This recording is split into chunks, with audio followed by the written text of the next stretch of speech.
नमस्कार, बहुत स्वागत है आपका। आप देख रहे हैं आज की बड़ी खबर। मैं हूं आपके साथ विवेक शुक्ला। मध्य प्रदेश में अक्टूबर में उपचुनाव हो सकते हैं और इसके लिए चुनाव आयोग तैयारियों में जुटा हुआ है। दरअसल प्रदेश की 27 विधानसभा सीटों पर उपचुनाव होने हैं और इसे लेकर निर्वाचन आयोग की तैयारियां तेज हो गई हैं। सूत्रों के हवाले से खबर मिल रही है कि निर्वाचन आयोग ने आंकलन कर लिया है कि चुनाव के लिए 2225 बूथ बढ़ाए जा सकते हैं। साथ ही अगले हफ्ते तक केंद्रीय निर्वाचन आयोग की तरफ से कोविड प्रोटोकॉल से जुड़ी गाइडलाइंस जारी हो सकती हैं।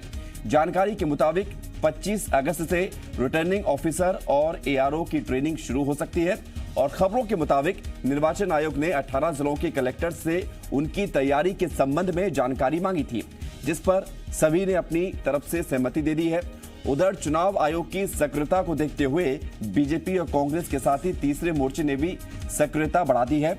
ग्वालियर चंबल संभाग में पार्टी की सक्रियता बढ़ गई है। 22 से 24 अगस्त के बीच बीजेपी बड़े कार्यक्रम कर सकती है, जबकि कांग्रेस फिलहाल बंद कमरे में ही रणनीति बना रही है और जल्द ही ग्वालियर चंबल संभाग में पार्टी के नेता प्रचार के लिए लोगों के बीच जा सकते हैं। तो बड़ी खबर आपको बता रहे हैं, रिटर्निंग ऑफिसर की ट्रेनिंग जल्द शुरू होगी। और सीधे रुक करते राजधानी भोपाल का जी मध्य प्रदेश छत्तीसगढ़ के एसोसिएट एडिटर हरीश दिवेकर हमारे साथ जुड़ रहे हैं। हरीश जी, और अब तैयारियां शुरू हो गई हैं और तारीखों का ऐलान भी जल्द होगा, तो अब ये माना जाए कि वो दिन दूर नहीं जब तारीखें सामने होंगी और बीजेपी कांग्रेस के साथ नेता भी अपनी ताल ठोकते हुए नजर आएंगे। जी विवेक, बिल्कुल सही कहा आपने। पूरी राजनीतिक दलों को जिस तरह का आभास पहले हो जाता है या यूं कहें उनके संपर्क रहते हैं और वो अपने सूत्र लगाए रखते हैं कि कब चुनाव होने वाले हैं, जिससे उनको मैदान में सक्रियता उनकी बढ़ सके। और जिस तरह का भी उनको जो इनपुट्स आ रहे हैं उसमें भाजपा ने अपनी तैयारी शुरू कर दी। ग्वालियर चंबल संभाग में 22 को शंखनाद करने जा रही है भाजपा। ज्योतिराज सिंधिया, शिवराज सिंह चौहान, BD शर्मा, नरेंद्र सिंह तोमर, बड़े दिग्गज नेता एक साथ मौजूद रहेंगे। आधे दर्जन से ज़्यादा मंत्री मौजूद रहेंगे और एक बड़ा मतलब एक लाव लश्कर लजमा रहेगा वहाँ पर। तो ये सारा सब कुछ ध्यान में रखते हुए, चुनाव को देख के ध्यान में रखते हुए किया जा रहा है। दूसरा, उपचुनाव को लेकर चुनाव आयोग की भी तैयारी बहुत तेज हो गई है और जिस तरह चुनाव आयोग के संकेत मिल रहे हैं वो अक्टूबर में चुनाव हो सकते हैं और सितंबर में आचार संहिता लगने की संभावना बताई जा रही है।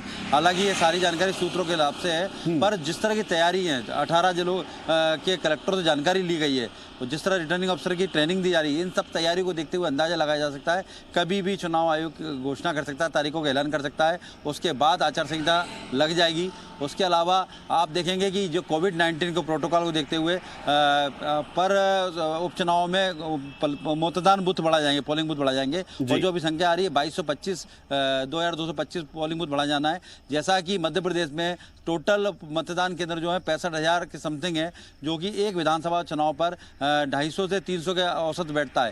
तो ऐसे में 10,000 पोलिंग बूथ पर मतदान होगा। 7,500 पहले से और 2,500 और बढ़ जाएंगे, तो 10,000 मतदान केंद्र होंगे, जिससे कि पोलिंग बूथ पर लंबी लाइन ना लगे, कतार ना लगे, कोरोना महामारी के प्रोटोकॉल का पालन किया जा सके, कम से कम समय में वोटिंग हो सके। उस टाइमिंग के अंदर तो लगभग 700 से 800 मतदाता एक पोलिंग बूथ पर रखने की प्रयास किए जा रहे हैं। उसी की तैयारी कलेक्टरों से चर्चा की गई है, उसी की तैयारी चल रही है।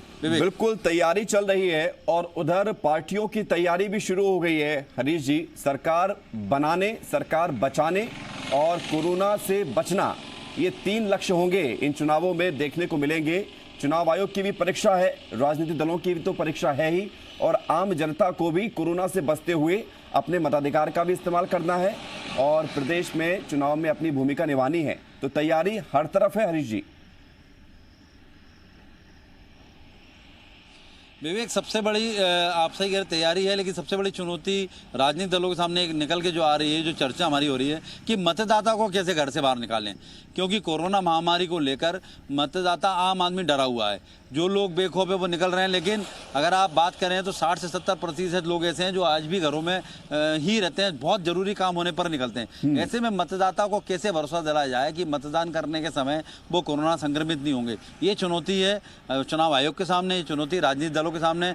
क्योंकि अगर मतदान कम होता है तो परिणाम मतलब उम्मीदों के परे हो सकते हैं, क्योंकि अब ये तो आम जनता पर भी निर्भर करता है और चुनाव आयोग पर भी निर्भर करता है कि वो लोगों को कितना प्रोत्साहित कर पाते हैं मतदान को लेकर। बहुत शुक्रिया आपका हरीश जी हमारे साथ जुड़ने के लिए।